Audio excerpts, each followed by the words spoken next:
Haïti Lévy, bonjour.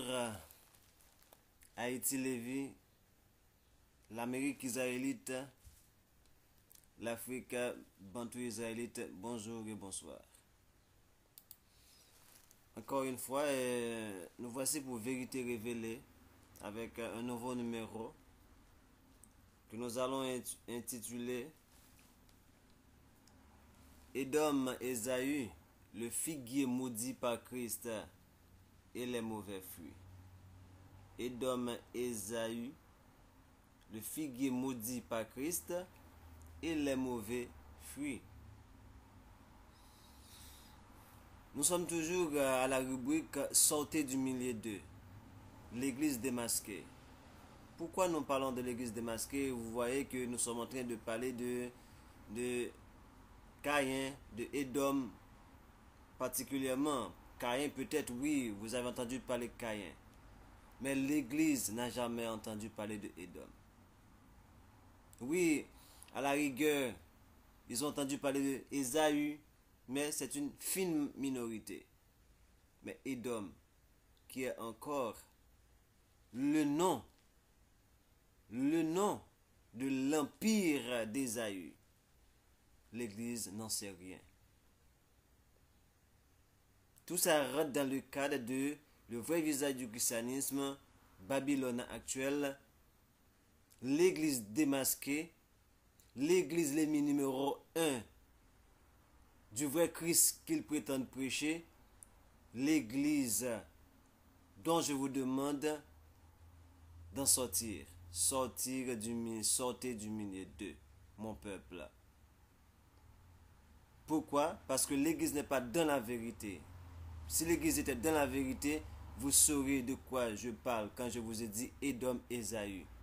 Nous sommes sous la domination de Édom, Ésaü, comme nous l'avons vu dans notre numéro, le juif errant. Édom, c'est le système actuel, le monde actuel qui va disparaître. Et Jacob, le monde nouveau qui est à venir. Édom, Ésaü, le figuier maudit par Christ et les mauvais fruits, c'est le sujet que nous allons traiter avec vous pour comprendre, pour vous aider à vous réveiller par rapport à certaines déclarations qui viennent de la part de Christ même ou des apôtres, comme le cas de Matthieu 7 à partir du verset 16 à 19 où Christ parle des mauvais fruits, et là encore où il parle également de ce qu'on appelle le figuier maudit, et Apocalypse qui nous parle des faux juifs, Jean 8 qui nous parle des juifs. Maintenant, c'est qui ces juifs? Est-ce juifs en fonction de Judas, la tribu de Judas, ou juifs en fonction de Édom qui a usurpé notre identité? Donc, c'est pour ça, c'est la raison d'être de nos émissions, de cette rubrique. Quand la maison de Judas fut réduite en miettes, ceux que Yah regarde comme les bonnes figues à Jérusalem furent préservés dans la captivité babylonienne. Selon Jérémie 24, verset 5, qui nous dit « Ainsi parle Yah, le Père d'Israël. Comme tu distingues ces bonnes figues, ainsi je distinguerai pour leur être favorable les captifs de Juda que j'ai envoyés de ce lieu dans le pays des Chaldéens. » Verset 6. Je les regarderai d'un œil favorable et je les ramènerai dans le pays. Je les établirai et je ne les détruirai plus. Je les planterai et ne les arracherai plus. Jérémie 24, versets 5 et 6. Mais les mauvaises figues qui étaient très méchantes et avaient adopté les voies cananéennes dont le Père nous a interdit, et que même, si vous me permettez de vous lire Genèse chapitre je m'excuse, Genèse chapitre 27 à partir du verset 40, vous allez voir, les Cananéens, il nous a été interdit de nous unir aux Cananéens Et c'est ce que Salomon a fait. Mais regardez depuis Rebecca, regardez la façon dont Rebecca va parler des Cananéens. En Genèse 27, verset 46, Rebecca dit à Isaac, je suis dégoûté de la vie. Pourquoi? Parce que Ésaü, son premier fils, l'homme roux, l'homme qu'on appelle blanc de nos jours, a pris des femmes qui déplaisent à sa mère, comme les Cananéens, les Étiens. Il est allé vers les nations interdites dans Néhémie, chapitre 13. Rebecca dit à Isaac, je suis dégoûté de la vie à cause des filles de Heth, les filles de Heth que son fils a pris pour femme. Si Jacob prit une femme, Jacob c'est son fils chéri. Si Jacob prend une femme comme celle-ci, ça veut dire celle que Ésaü a pris, les Étiennes, les filles de Heth, parmi les filles de Heth, parmi les filles du pays, à quoi me sert la vie? Vous voyez avec quel dégoût Isaac parle. Ne voulant pas que Israël, Isaac, son fils chéri, prennent des femmes étrangères comme les Étiens. Donc c'est pour vous dire que, voilà, c'est ce sentiment qui a traversé, ce sentiment qui a traversé Rebecca, s'est exprimé déjà à travers les commandements de Yah. Et c'est pourquoi il a dit, mais les mauvaises figues qui étaient très méchantes, et ça veut dire que les juifs qui étaient très méchants, les gens qui restaient à Israël et en Israël et qui vont s'unir avec toutes les nations, avec les Édomites, avec tout ça, et qui ont adopté les voies cananéennes, il a dit qu'il les disperserait ça et là par tous les royaumes de la terre.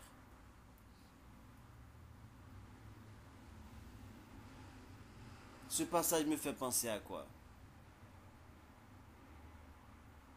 Nous qui sommes actuellement en Amérique, même moi qui vous parle, est-ce que c'est pas à cause de tout ça que je suis là?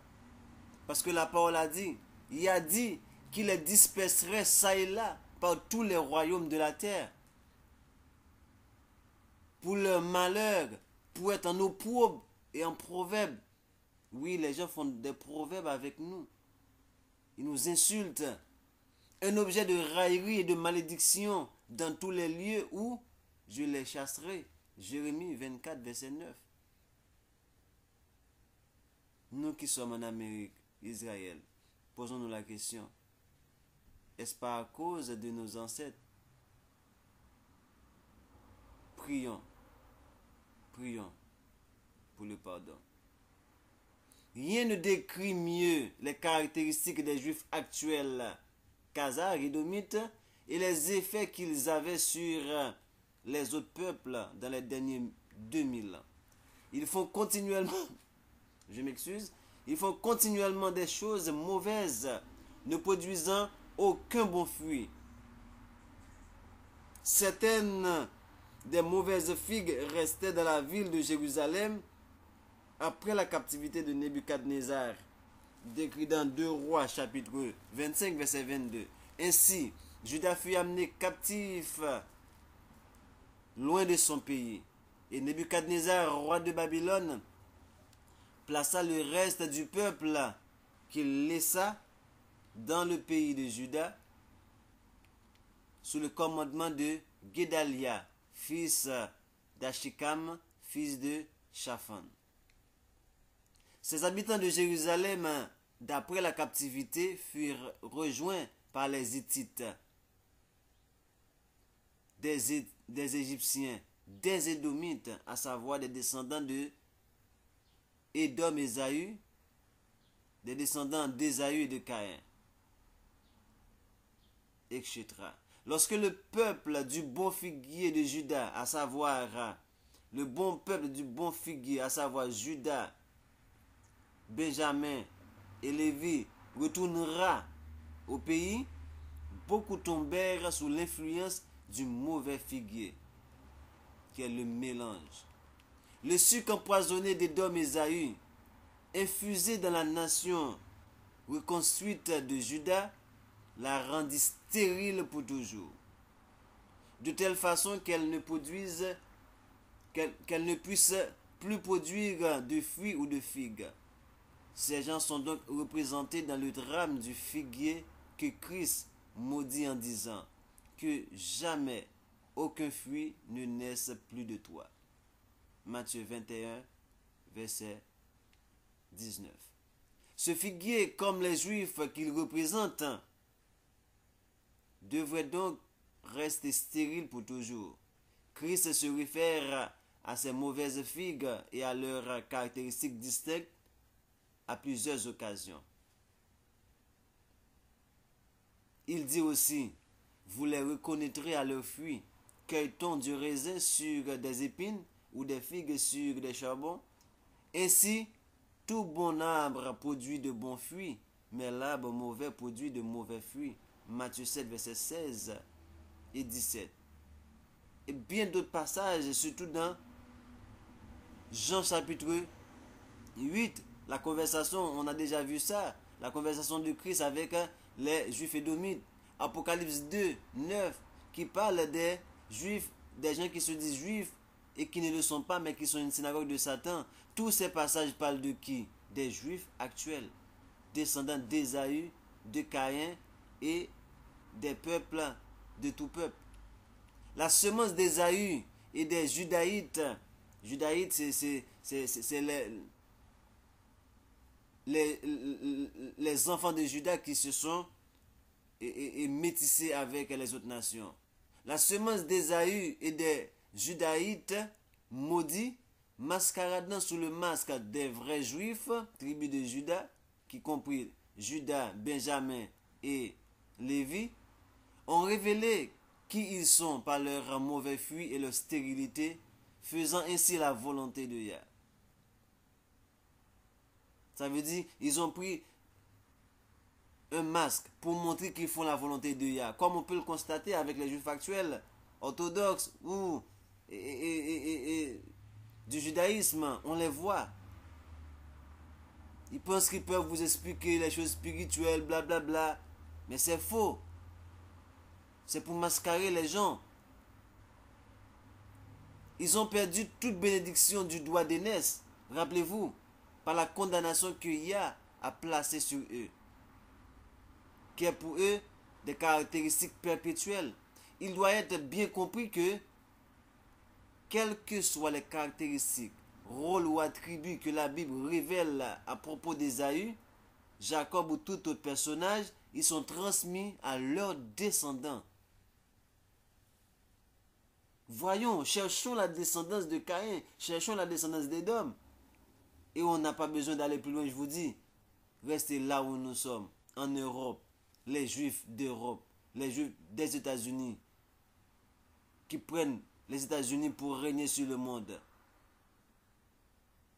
Exactement comme le castor. Donc, les rôles, prophéties, attributs ou aptitudes d'Ésaü et de Jacob sont personnifiés dans leur descendance d'aujourd'hui.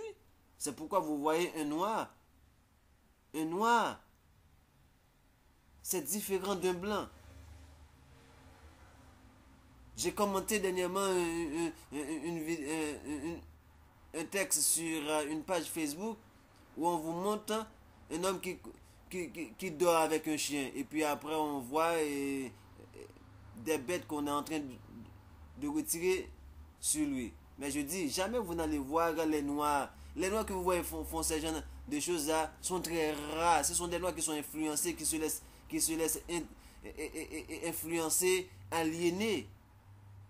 Mais voyons, quel pays noir que vous connaissez où on admet l'homosexualité? Non. Non. Mais c'est ça, Jacob. Ésaü, c'est différent.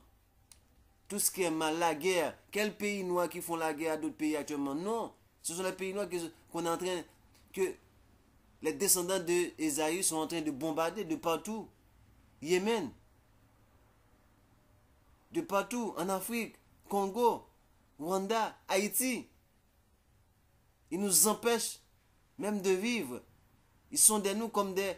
Vous savez, c'est des parasites. Ils sont en train de semer la zigzanie pour régner, pour s'accaparer de nos richesses.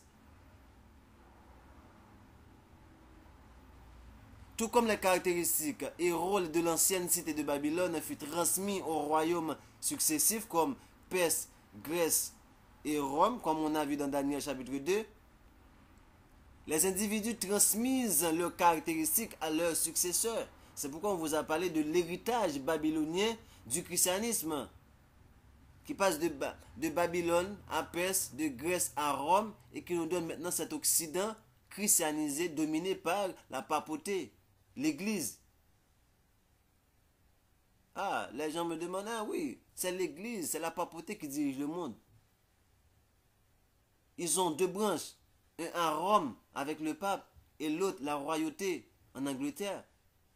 Domaine financier, domaine spirituel à Rome, au Vatican. Un descendant ou successeur d'Ésaü possédera donc les rôles et les attributs de ses ancêtres. Nous pouvons identifier Ésaü aujourd'hui et dans l'histoire comme étant les Juifs, Kazakhs et Édomites actuels, car ce sont eux qui sont maudits et rejetés, haïs par le Père. Et ils sont ceux qui détestent toutes choses dans la loi de Yah. Je vous le dis, toutes choses dans la loi de Yah. La loi de Yah dit que c'est une abomination pour deux hommes de coucher ensemble, pour deux femmes de coucher ensemble.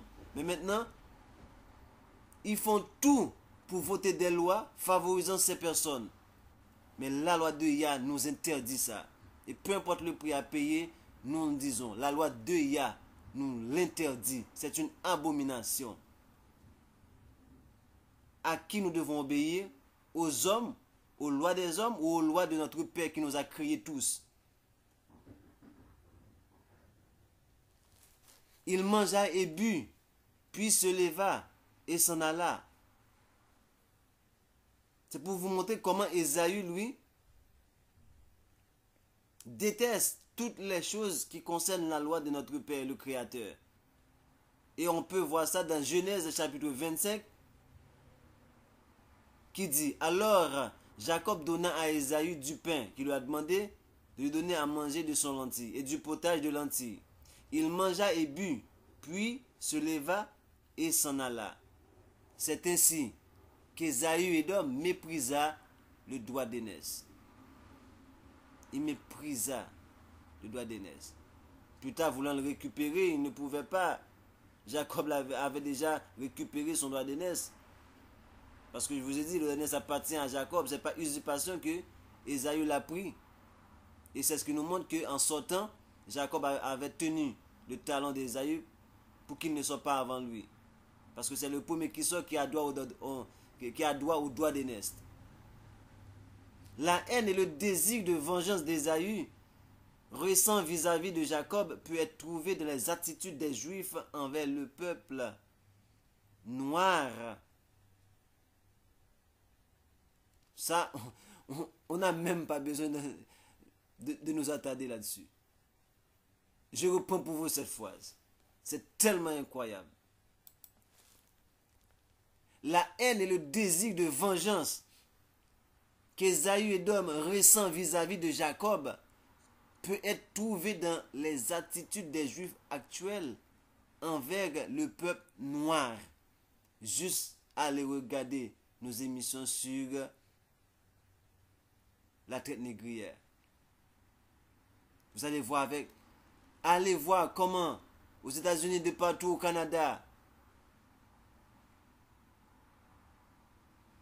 de temps à autre, vous entendez un homme noir, un homme a été tué par balle aujourd'hui. Même pas besoin de demander si c'est un noir ou un blanc. Un noir. Il nous traite comme des animaux. Par esprit de vengeance. Allez juste voir nos émissions. On en a plein. Le christianisme qui a fait l'esclavage. La symbolique rouge dont on a parlé et qui est représentée au Vatican, La symbolique rouge de Ésaü et d'Édom a suivi ses descendants jusqu'aux Juifs rouges révolutionnaires de Russie, de partout, personnifiés par la famille Rothschild. Nous vous l'avons déjà dit, Roth, rouge, Caïn a versé le sang de son frère, rouge, Child, signe, et c'est la couleur de Édom.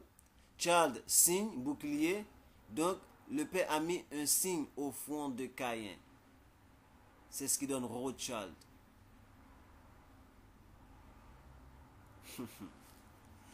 La malédiction d'une nation désolée que Yah a mis sur Édom est clairement évidente dans le peuple juif. Ils savent qu'ils sont haïs et c'est pourquoi maintenant ils font tout pour combattre la haine, pour se cacher derrière je ne sais quoi, pour se cacher, pour ne pas se laisser identifier que c'est eux qui sont haïs par le Père, c'est eux qui sont maudits à toujours, c'est eux qui sont vagabonds et errants, c'est eux qui vivent par l'épée et qui errent pour échapper à la domination de leur frère Israël. Genèse chapitre 27, verset 41. Ils sont à jamais privés de bons fruits, comme le figuier stérile que Christ maudit. Lorsque Yah assigna des caractéristiques spécifiques et leur rôle à Ésaü, Jacob et d'autres personnages, il établit un modèle que leurs descendants suivront.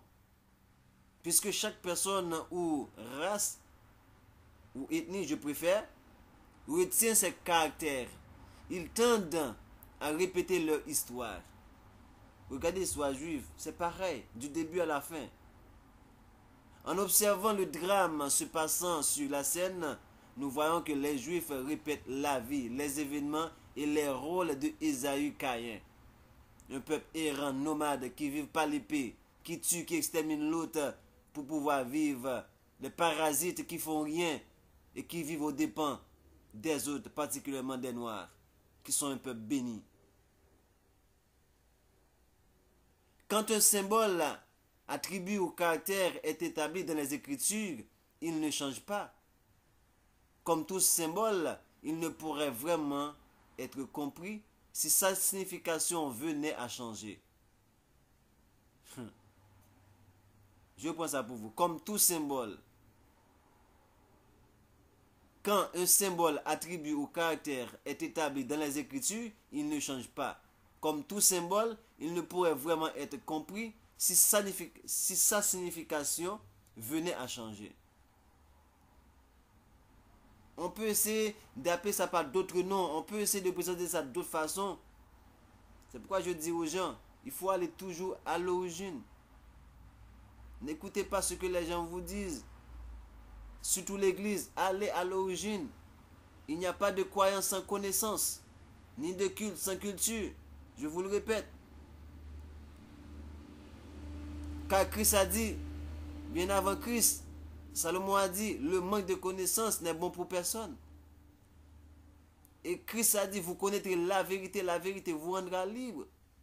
Et le Père a dit, ce que je veux, c'est que vous parveniez à la connaissance de la vérité. Les caractères d'Ésaü sont donc permanents et perpétuels. Lui étant assigné par Yah, exactement comme l'auteur d'une pièce de théâtre assignerait à un acteur un rôle et des attributs que celui-ci devrait suivre et jouer sur la scène. C'est pourquoi on a les Juifs actuellement qui jouent le pas sur la scène. Et nous l'avons dit hier, Édom, les Juifs actuels sont le monde actuel qui va être détruit bientôt. Mais Jacob, Israël, les Noirs, je ne dis pas tous les Noirs, hein? Ce n'est pas tous les Noirs qui sont Israël. Ok? Les Noirs Bantous, ce qu'on appelle Bantous en Afrique, qui à 60% sont en Amérique. C'est eux qui sont l'Israël. Jacob du Père, le peuple. Je reprends pour vous. Vous les reconnaîtrez à leurs fruits. Cueille-t-on du raisin sur des épines ou des figues sur des charbons? Ainsi, tout bon arbre produit de bons fruits, mais l'arbre mauvais produit de mauvais fruits. Si la conquête de l'Amérique est un bon arbre, alors on peut dire que les Juifs actuels sont les vrais Juifs. Mais analysez le massacre que ces gens ont fait. On pourra en déduire que si vous analysez les massacres que ces gens ont fait, donc nous devons déduire que si ce sont les Juifs qui sont commanditaires de l'esclavage, si ce sont les Juifs qui sont derrière tout ce qui se fait de mal dans ce monde, je vous dis, mon peuple, réveillez-vous. Ce que l'Église vous prêche est faux. L'Israël n'est pas ces gens qu'on parle. L'Israël n'est pas en Palestine. L'Israël, c'est bien vous, les Noirs d'Amérique. C'est bien vous qui sont en Europe, les Noirs, en Asie, en particulier en Afrique, en particulier en Afrique, la terre d'Israël. Soyez tous bénis. Le prochain numéro, c'est pour bientôt. Je vous salue en Isaïa.